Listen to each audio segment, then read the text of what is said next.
Chapter 5. Meeting Colin. In the middle of the night, Mary woke up. Heavy rain had started falling again, and the wind was blowing violently round the walls of the old house. Suddenly, she heard crying again. This time, she decided to discover who it was. She left her room and in the darkness followed the crying sound, round corners and through doors, up and down stairs, to the other side of the big house.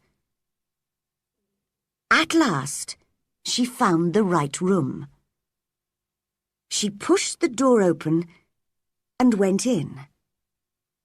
It was a big room with beautiful old furniture and pictures. In the large bed was a boy who looked tired and cross, with a thin, white, tearful face. He stared at Mary. "Who are you?" he whispered. "Are you a dream?" "No, I'm not. I'm Mary Lennox. Mr. Craven's my uncle." "He's my father," said the boy. "I'm Colin Craven." "No one ever told me he had a son," said Mary, very surprised.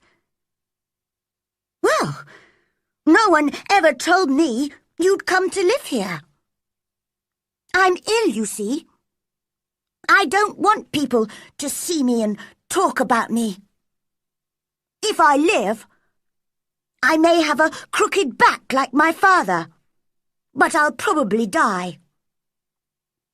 "What a strange house this is," said Mary. "So many secrets. Does your father come and see you often?" "Not often. He doesn't like seeing me because it makes him remember my mother.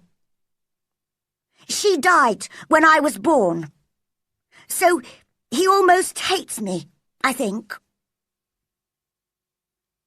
"Why do you say you're going to die?" asked Mary. "I've always been ill. I've nearly died several times, and my back's never been strong.